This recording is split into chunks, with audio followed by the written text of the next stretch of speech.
So thank you all for joining us today. You may remember us from yesterday's talk. Yesterday we went through a little bit of the details of Zcash shielded asset protocol. And what we want to do today is have a little bit more of a sort of interactive workshop, if possible, because we want to understand what's sort of the next step for applications on Zcash, right? Like we definitely want ZSA to be sort of the first step in this direction, and hopefully we'll have more applications coming. So if you're all interested and can and are willing to, maybe like join us a little bit further in to hear the crowd, so that if anyone wants to like actually raise their hand and speak up, I'll go over the question just so for the people in online to hear it. And also we're going to follow a little bit of the Discord as we go. So make sure you ask the questions as soon as you have them. Yeah, don't be shy. Please come by a little bit closer. Anyway, today I'm mostly replacing Orel, who again should have been here, and we're definitely miss him. He's an important face in the team. So the idea of a shared roadmap comes sort of from having now multiple teams contribute to the core protocol of Zcash. And as we know, there was just the NU5 update to mainnet. And we've heard yesterday a couple of talks around Frost. We spoke about ZSA, so Frost by the Zcash Foundation. And later on, we're going to hear about the proof of stake project and research that is being done by the ECC, right? And these are sort of the three kind of main, currents of work that are going on at the protocol level. And we want to understand sort of what's next, right? And potentially to motivate other teams to join us. So today we're going to go through like some interesting suggestions. We've sort of categorized them into 4 different types of applications or protocol development. And we hope to hear your questions and to your feedback especially. So please. So we categorized all of our suggestions into 4 categories: tokens, identity and DAO, protocol enablers, and programmability. So we heard the talk about programmability today. Programmability is a big gun. But maybe until it is finalized, we can make some subtler suggestions to the protocol to make it more useful with less effort and less risk. So our starting point is that ZSA is implemented. And now we want to trade those tokens. So the traditional way to trade tokens is using exchange. But what if we want to do better? So we can have atomic swaps. The nice thing about the Orchard protocol is that it already supports atomic swaps. But what is missing is some interactive protocol to craft the transaction. So we marked it as a low-hanging fruit because no protocol changes are needed. But still, we need to implement some way to craft those specific transactions to enable atomic swap. Once we have this, we can talk about something that we call internally open recipient atomic swaps, or just open atomic swap. So with the traditional atomic swap, we need to finalize everything. We need to finalize the amounts, we need to finalize the sender, the receiver, and everything. But what if I don't care about the other side? What if I don't care about the identity of the other side? Let's say I want to have X tokens for Y tokens. For example, I agree to accept 50 Bitcoin for 1 ZEC. And I don't care who is the counterparty. So there is a way to create a new kind of transaction called open atomic swap in such way that I sign everything except for the recipient. And then I submit it to the wild. Daniel come and he is willing to pay. he complete the transaction, sign the other side, and submit it to the blockchain. This is a one-round interaction. We can have it, and this will open a lot of new opportunities. This is relatively easy to implement, but still protocol changes are required, so we marked it as moderate difficulty. Next, we need someone to operate the book, the order book. So the stock exchange is an order book operator. Traditional exchange is an order book operator. All is needed is a backend server that collects the open atomic swap and then publishes them. Then the clients come to the order book operator, take one atomic swap, fulfill the swap, and submit it to the blockchain.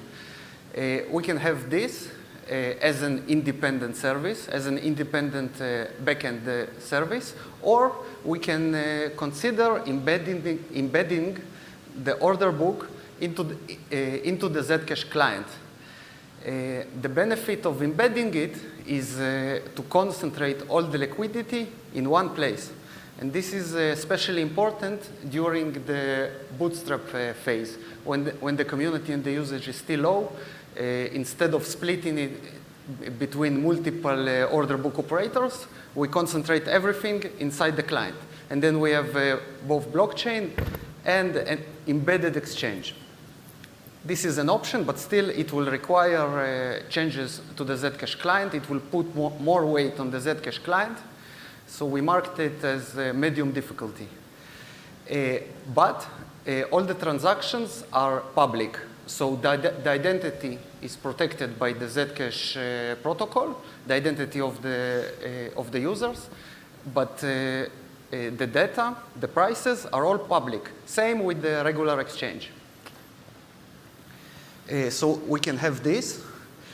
And the next thing is, but what if we don't want to disclose the transactions? So for fungible tokens, it doesn't make a lot of sense because markets should be public.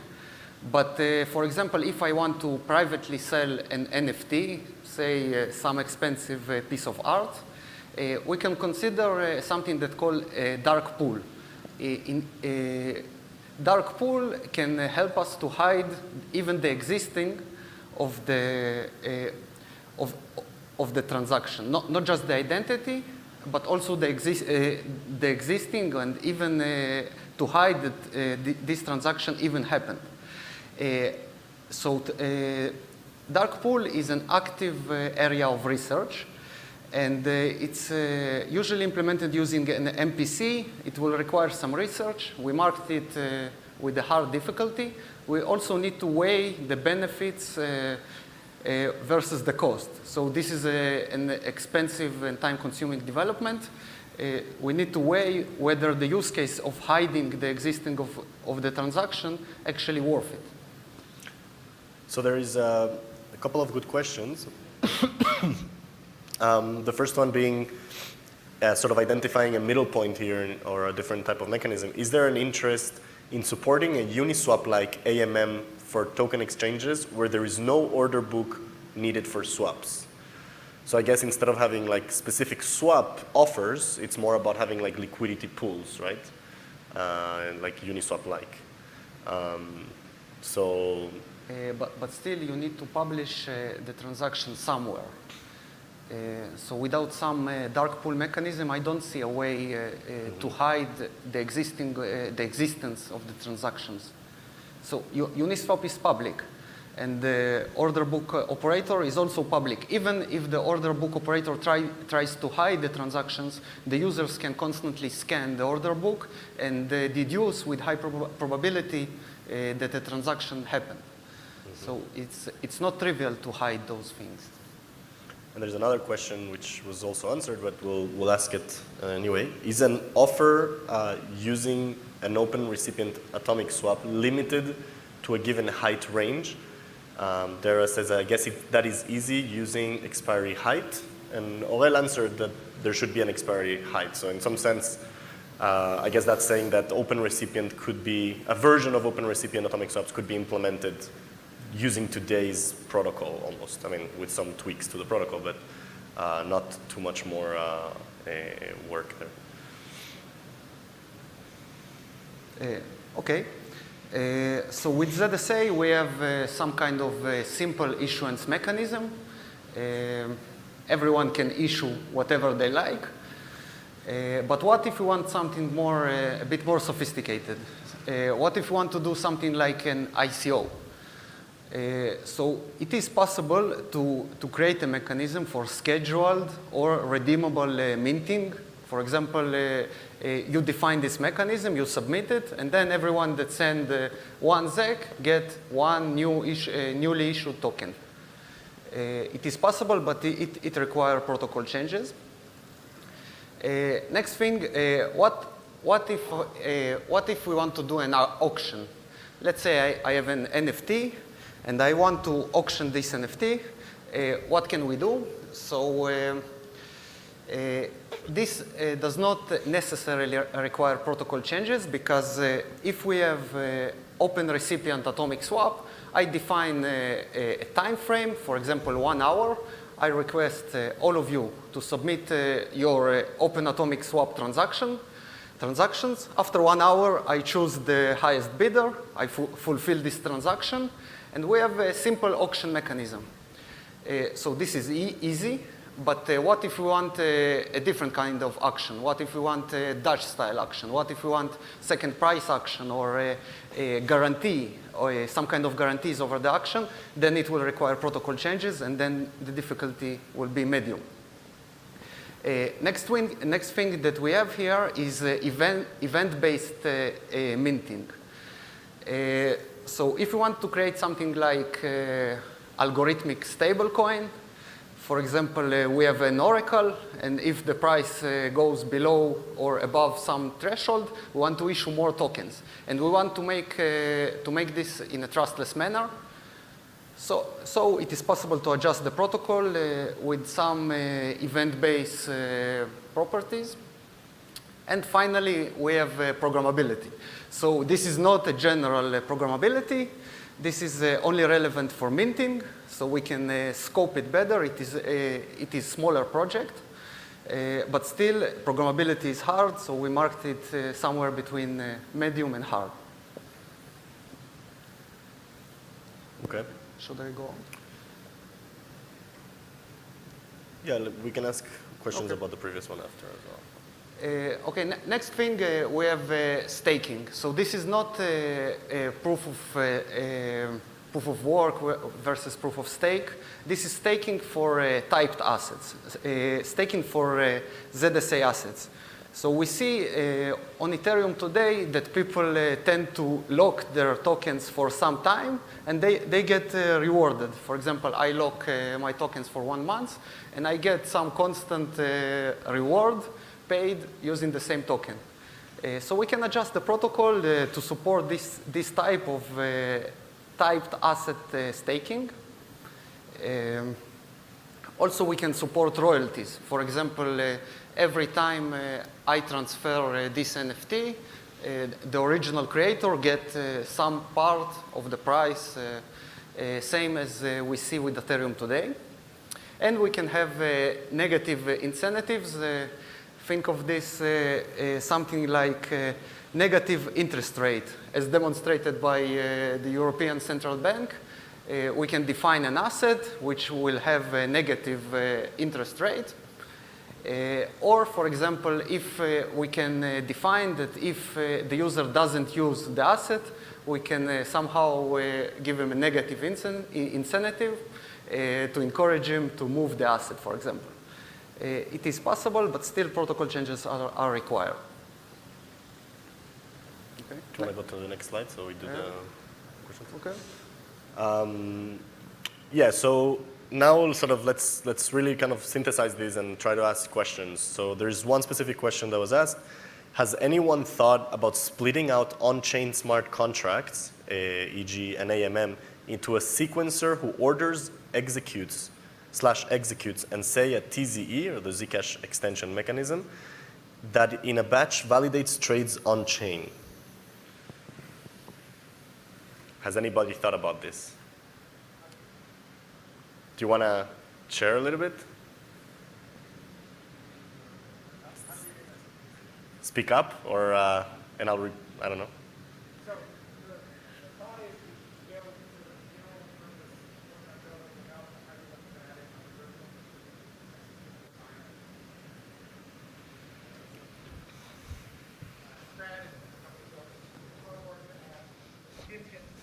Zcash will allow you to do basic like and that doesn't let you use smart contracts. But it would let you validate some execution trace. So if you have a Thanks. who does these, then the sequencer basically is the person doing the smart contract execution. And then all we have to do on chain is a very simple process of validating the execution trace. So it's a low effort amount of stuff in terms of what gets changed in consensus, but then you get a rich tapestry of a lot of the apps we've been discussing.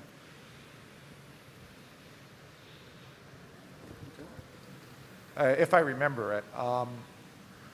Right, so if you want to do DeFi on Zcash, to do like an AMM, the usual model is you would add a smart contract execution environment, say EVM, onto Zcash. You then write a smart contract that does like Uniswap, and this is a heavy set of technical lifts.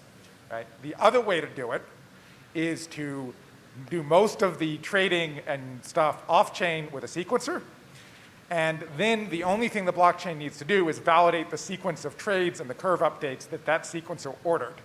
And the cool thing is we have, as of NU5, a mechanism to add those kind of extensions into Zcash via TZEs, right? So you could, right? And the problem with TZEs is they're basically a single state machine update. You don't get to do mutually conflicting updates, but the sequencer handles that.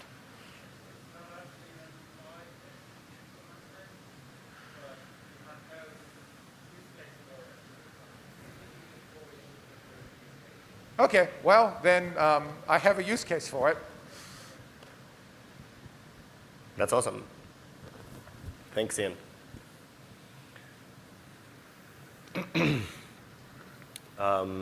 Let's see, okay, so Aurel also answered, talking about a bit of ZK rollup. We have some slides after about like more programmability, and I think this ties into that discussion. We wanted to ask also sort of, are there any like people here or entities that are interested in issuing assets and like bridging, and how does that look like? What type of functionality do you need for these issuances? Also, what type of negative incentives are people interested if we want to have any of those? How can we reduce fraud or crime on Zcash, right, to give it more legitimacy in some sense in front of regulatory bodies, right? We all saw yesterday the US government banning Tornado Cash. And as soon as we have a bridge to Ethereum that sort of makes Zcash a mixer layer, then this is an unfortunate situation also, right? Yeah, and any other mechanisms and applications, as Ian said, they're all welcome. Yeah.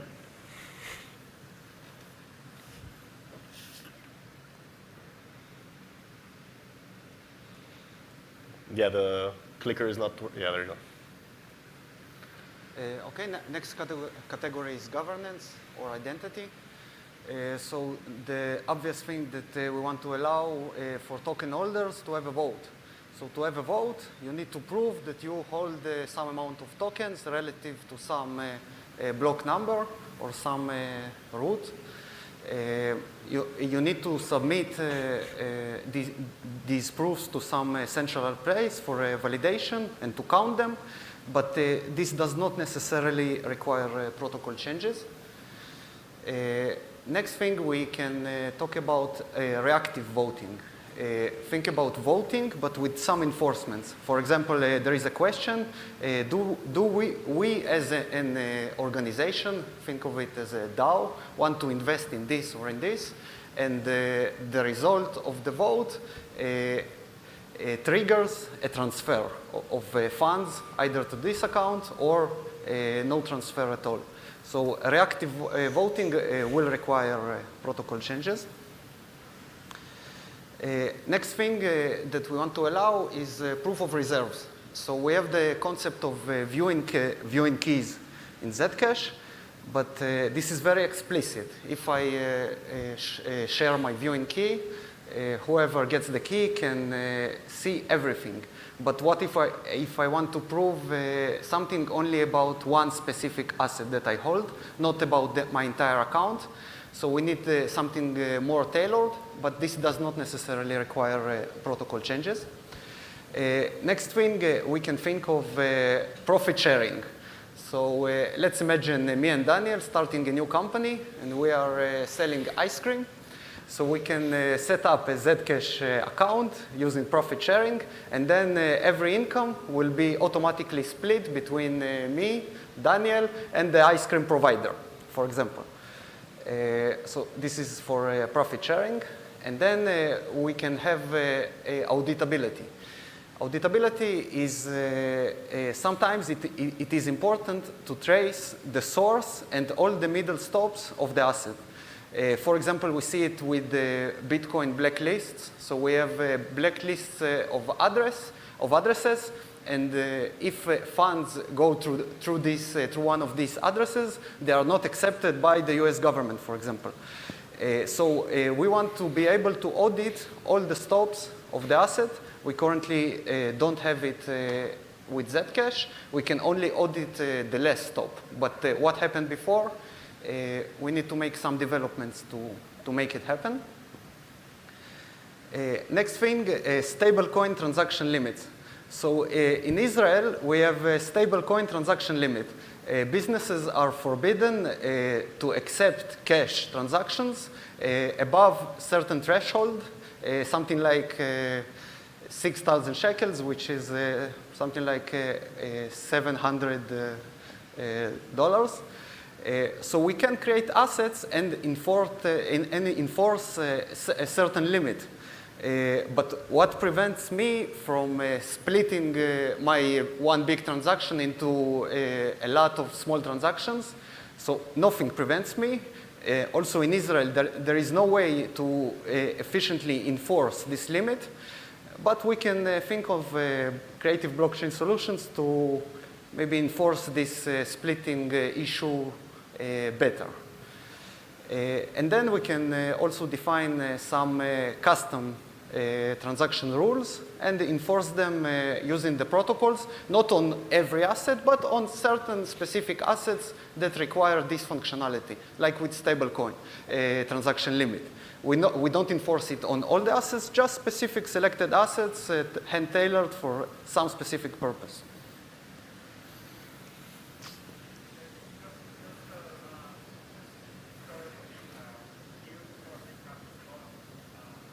Can you, yeah.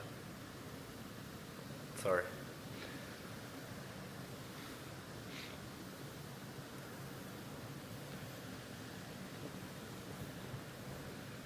So just 1 second, there are a few questions. Yeah, can you hear me? Yeah. Even before Zcash launched, we had a ticket that was about transaction limits, and we decided that there was no use case for this, so we just closed it. Because of the splitting issue mainly, and the issue, don't try to prevent what you can't enforce. Mm-hmm. That makes sense. Strad, do you want to mention what you mentioned in the Discord, potentially? Oh, sorry, it wasn't you. I think it was Andrew. So in term, so Socrates 1024, said, this framework for coin holder voting / polling isn't addressing any of the right technical questions. In my opinion, the risks of loss of principal, risk of de-anonymization, and the ability to instantly borrow, vote, repay, to influence are all more important. This is definitely true. I think the point of building a voting mechanism is to also include a bit of sort of coercion resistance mechanism behind it and everything that comes with voting. We know that there is a big sort of kind of against movement to, or not movement, just a voice against doing voting on chain, which is clear to us that it's an issue. It can be an issue. This is, I guess, still trying to answer some of the ideas around like DAO governance, right? Which we can definitely have a conversation around it, and this is not necessarily the priority for implementation. But thanks for pointing that out. There was also a question around what about implementing something like Namecoin on Zcash, where Namecoin attempts to implement a global decentralized namespace that securely maps names to public keys. So I would assume you also mean that to be private in some way or another, like.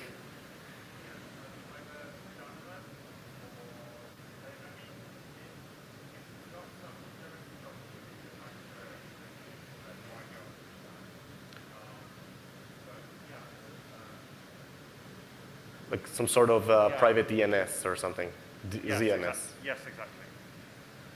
All right. That would be very interesting for the whole identity situation, and it would enable a lot of these things, I think, a lot more easily if you could actually prove based on the identity and tie many, say, spending keys to that identity, right? Yeah, so only a subset of people know parts of the global name mapping, but if they learn about each other, then they have a consistent mapping. That could be a way of expressing the security property. Mm-hmm. Thanks. Ian, you have a question? Yeah. Follow-up comment on that. So there's an interesting line of work on zero-knowledge proof-based anonymous credential systems that ties into this on a paper that Christina Gorman and I and our mutual grad students wrote that's up on eprint.icr that people should probably look at for that. Mm-hmm. Feel bad advertising a paper at a conference, but since Zcash came out of the paper, I think it's kind of okay. Would you say it's adaptable to the Zcash protocol? It should totally work, right? So it's, you put a commitment to some identity attributes on a blockchain, you build a Merkle tree over the blockchain, and then to show that you have the credential, you generate a zero-knowledge proof that it exists. The really cool application is you can take a passport, a normal existing off-the-shelf passport, scan it, because they have an embedded NFC chip in it, which is signed, and use that to generate a credential without dealing with the passport authorities, and prove that, say, you're over 18 to a website with no trusted authorities. Yep. Yeah, fair enough. This sort of ties into this idea of sort of external applications, right? Like real world applications to be available to implement on Zcash. This idea of responsible privacy, which I don't know if it's a common term, but we use it at QEDIT every once in a while to kind of denote how to essentially reveal certain information to specific parties, maybe for regulation and whatnot. And again, going back to the question of voting, how much do we want it to be like private governance on-chain versus off-chain, right? Yeah, I think that's, is there any other question around this or comment? Okay, there's a large comment. So there's a question. Have you thought about possible designs that pro rata reward shielding holders without leaking data if they were to claim their rewards? That's a very good question. So here the difference is sort of, it's not a airdrop reward as much as it's a claiming reward, right? Like, or an airdrop that you need to like claim or something like this. I would imagine you could do this in the form of the open swap mechanism, and that could include some type of privacy on the receiver, maybe. That's definitely to be thought of. Yeah, I mean, we haven't. you can generate a set of new addresses, and then once you're done with the open swap, you can remix it again, like generate more addresses, do more transfers, and like hide everything. So apparently Anoma or Namada, their new name, are proposing a method around this, so we definitely will look at this. There's also Penumbra, I think, is working on AMM. I don't know if Henry's here, but definitely worth talking about. Okay, so there is a good comment. I dislike responsible as an adjective here for the same reason I dislike responsible disclosure. All right, I'm happy to hear more. I don't know if you want to share. I think this is part of the discussion. It needs to be. Yeah, that's more just the effect of like, and actually as Andrew Miller follows up on here, it's like yeah, responsible implies some, I don't know if morality is quite the right word, but it implies some like, yeah, value judgment, thanks Dara, that doesn't necessarily always apply in all situations, apply to everyone in the same way. And yeah, enabling such things to be represented in certain cases, with appropriate consent of the people who are interacting with that system is I would say, a different thing from enabling something that the entity proposing it claims is like the responsible thing to do. Sure. Yeah. I guess the question is who's defining what responsible is, right? Yeah. And the answer should be us, the community, more than an authority party defining that. Also, it doesn't have to be all or nothing question. So with Zec, we are always, it's always a question, yes or no. But with the multiple assets, we can like apply some rules on some certain assets according to the use case, and but still keep the core Zcash values intact. Yeah, you can. It's definitely possible to like have a situation where some like stablecoin or whatever, it requires certain rules for that specific one. And in that case, if you are choosing to interact with that system, then you effectively are opting into the rules it operates under. The question then becomes, how do you ensure that you can maintain that choice? For instance, at the moment, you can't easily reject, anyone can send you anything. And so I don't actually have a choice. If someone said, like once we end up in an MASP, ZSA system, I don't currently have the ability to opt, to say I disagree with interacting with a particular system. All I can do is just have my wallet ignore it. Maybe. Yeah. So, if certain sub-components of the ZSA system or like other similar things were to add additional, hooks into and obligations in it, like how we have to think about how to reconcile that with if a user doesn't want to interact with it, how do we ensure that they are able to not do so? Would this be solved sort of on a pair asset type of functionality? Like that's the way to opt in Zcash, right? Like right, but what I meant is right now, technically, like if I know your address, I can send you a control, an asset with these kinds of controls, and you can't prevent it. And if someone then has a viewing key for your wallet, they can see you received this asset. True that. Yeah. Thanks for clarifying that. Yeah, that actually raises the question that when we have CSAs and more complicated DeFi things, do we need the ability to define a whitelist per user of assets that they will accept at a particular, per address actually, of assets that will be accepted at that address? Because if someone this happens. On Ethereum This a is lot. relevant. Yeah, it does happen on Ethereum. It's relevant even for a single token because there are tax implications to receiving money. So, yeah, it happens even with chain forks. So I have some Ycash, I think.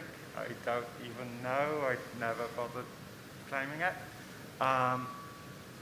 So yeah, there's an issue of consent, even when you're receiving money, which under capitalism people think of as an unrestricted positive, but it isn't necessarily. Yeah, I think this is, so the difference right now with Ethereum, right, is like in Ethereum, if anybody can see your ENS, then you can receive whatever ICO token and whatever NFT that they want to send you to claim that you own it and to market it, right, or for some whatever reason. In today's ZSA, that wouldn't be possible in the sense that even if they sent you something, there's no way to tie it to a specific identity, right? Like even if they revealed your ephemeral address, I don't think that would say anything about who you are. If somehow they managed to, understand that this ephemeral address was someone's identity, right? But I mean, is it possible for them to disclose the output? I think it is. Because you can, even on Sapling and Orchard, you can do proofs of payment. So they could do that. So without any protocol changes.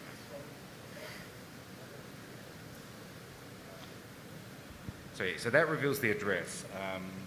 Daniel, I believe, was saying that, like, if you have the address, what then? And I think that's more relevant for, like, if you are, for instance, interacting with, say, tax authorities or whatever, or some entity where, like, you are required to disclose a viewing key for some purpose or whatever. Or just you're being audited, and and they want you to justify where things came from, and explaining, oh, I technically have control of this thing, but don't worry, I just ignore it. That's fine in the wallet UX, and in fact that is precisely what we do right now with invalidly constructed notes to avoid certain classes of attacks. But they're technically still there. And so it comes down to, and particularly when it gets to like the wallet UX for this, like maybe the only way to solve this is just with a uniform wallet UX and then and proper education so that people don't assume that if you've just received it, you have it. But it is something that we need to take into account. All right, thanks for that discussion. That was very fruitful in my opinion.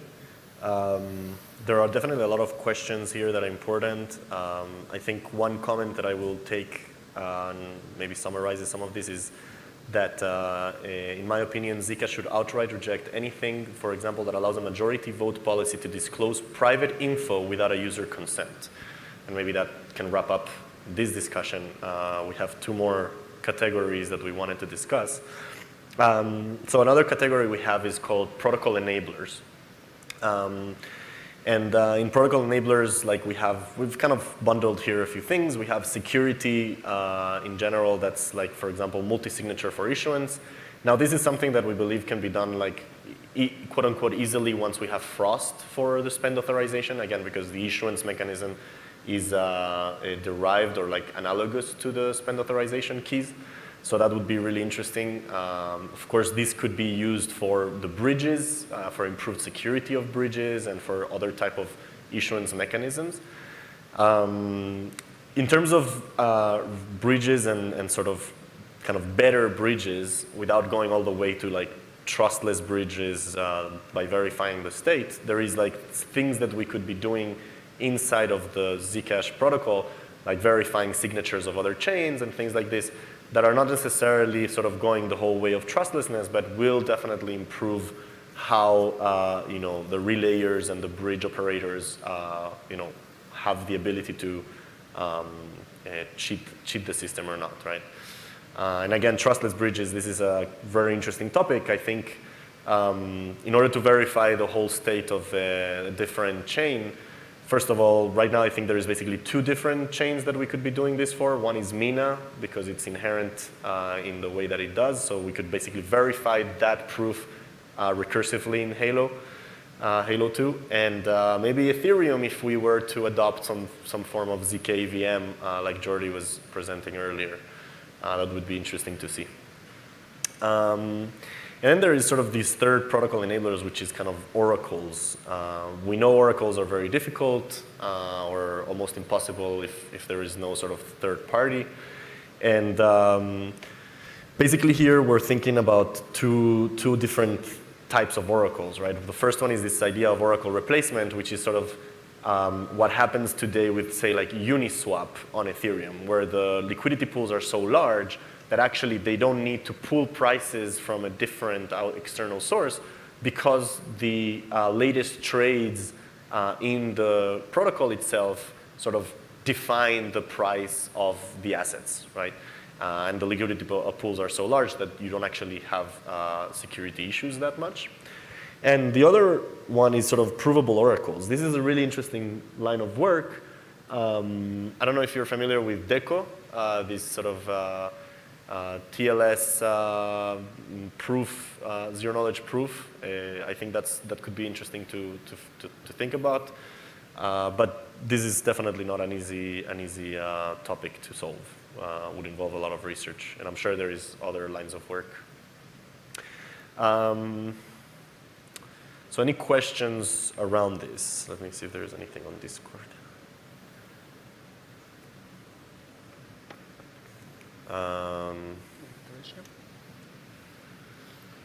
One problem that we have with bridges, let's say we invested the time and the effort required and created the perfect bridge between Ethereum and Zcash. The problem here is it is only as good as the other side. So the bridge is perfect, but there is a flaw in the smart contract, and the smart contract get drained. Or there is a problem with the security of the blockchain on the other side. The bridge is perfect, but still, we can lose the money. So it is only as good as the blockchain on the other side. So there is a couple of questions. Elaborate on partially trusted bridges, like what Avalanche does with SGX.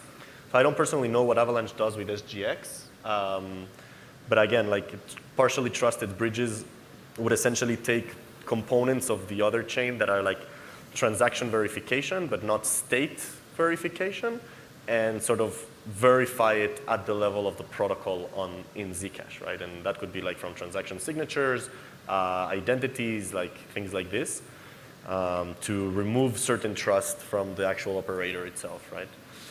Are bridges being looked at through an IBC lens? I'm pretty sure there are some people looking at bridges through that lens. We haven't really started looking at that lens specifically, but could be interesting. And yeah, validating Mina is especially interesting because it uses the pasta curves, which could be super efficient, definitely. All right. Yeah, so we have a few questions here, but I guess in the interest of time, maybe we can, well, just one question that I think is interesting. Like, do we want Zcash to become the Web3 anonymity pool, let's say? I don't know if that's a good name to call it. Yes? Wouldn't that make it also like a mixer based from like different transparent chains?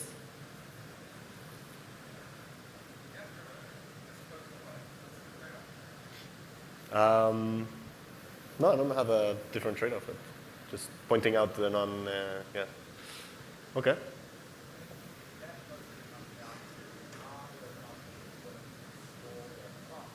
Sorry, I can't hear you. Do you have a microphone?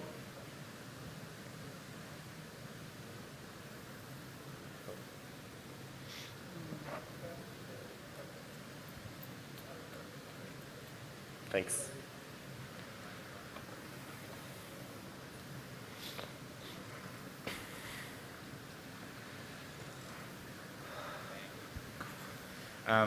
I think that would it would somewhat come down to, are there people who would want to store their funds in the pool? Because bring it across and keep them there. In terms of that particular marketing angle, because right now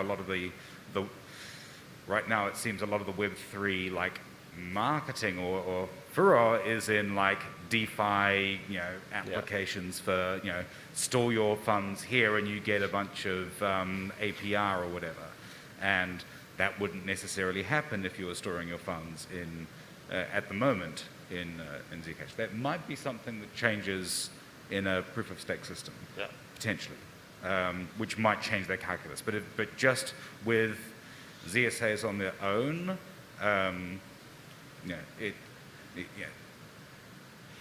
you could build it, but if that's the direction we were trying to market, that alone probably wouldn't be sufficient to make it be serve.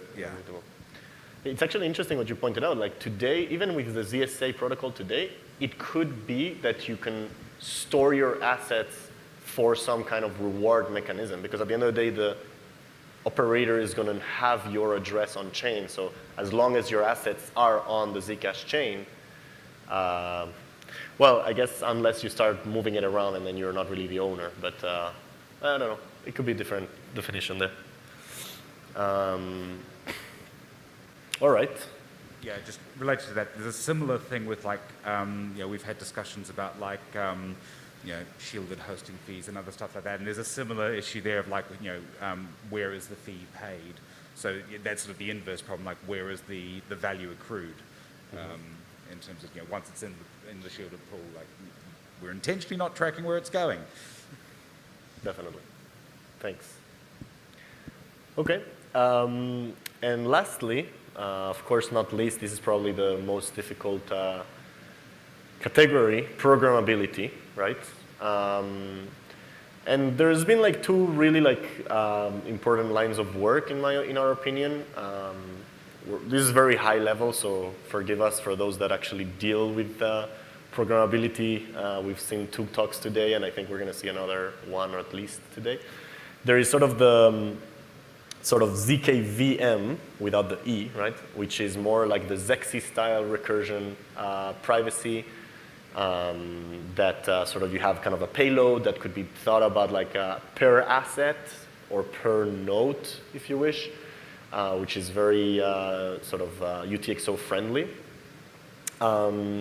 This could potentially give you kind of full privacy and unlinkability and all the properties that we love about Zcash. But this would entail, a huge sort of protocol update, and you would need to have some form of writing circuits that enable the privacy and compilers and everything that we saw also this morning.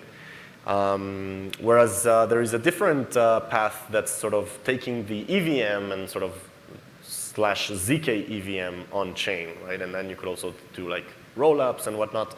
This is sort of a better path in terms of reusing and joining or taking advantage of a bigger ecosystem that exists today. There is sort of 2 ways that we thought of doing this very high level again. One is to sort of have a smart contract pool, just in the same way that we have like different transparent and shielded pool, and the smart contract pool would be transparent, but bridge and would connect to the bridges and DeFi and do all the stuff that we know is possible today. And the other one is sort of similar in a way, but it's more sort of touching the core protocol, which would be kind of adding a ZKVM verifier to the protocol, potentially using Halo 2, and having a kind of a ZSA pool adapter, because at the end of the day, we need to shift between the UTXO to the balance model in some form. And then use sort of the ZKVM circuit as a translator between the EVM and the Zcash protocol, right? Of course, this is really like initial thoughts on this topic. There's a lot of people that have thought a lot about this already, and we definitely want to talk to all of those. The questions that we really want to ask, though, and I'll check in a second in the Discord, is sort of really understanding like how much programmability do we need for Zcash, right? Like in 2 different sort of ways. One is what's the trade-off between sort of adding specific features to the protocol versus to just go like full-on programmability?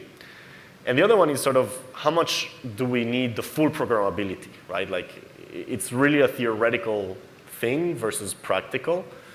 The third point about this is sort of how much of the programmability and the computation can be private versus public.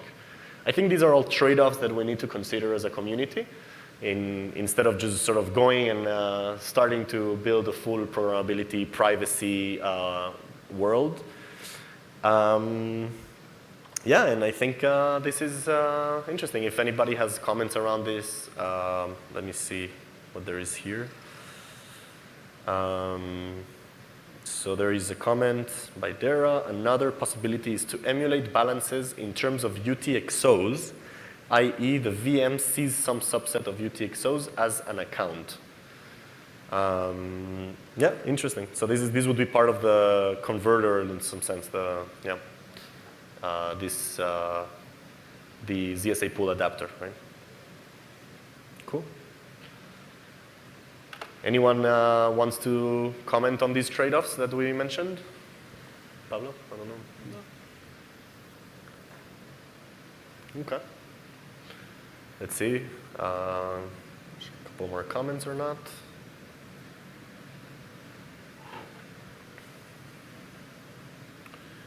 For private programmability, Zama.ai, they have been breakthroughs with homomorphic encryption. That's a very good point. We actually did not mention homomorphic encryption yet, but I would, I assumed and probably should have mentioned it that any type of programmability that's going to be practical would probably involve either multi-party computation and or homomorphic encryption beyond zero knowledge that we want to be private, right? If we want it to be transparent, then that probably can stay as a EVM sort of method. But yeah, that's actually a very good comment. Yeah, and that, okay. Yeah, so please continue the conversation in the Discord. There's also a link to the Miro board where we drew these post-it slides sort of things where we encourage everyone to go in and throw your ideas, put your name next to it just to make sure that we know who and how to advance the conversation. And if there are any more questions, we're happy to answer them. Do you have any last comments? No.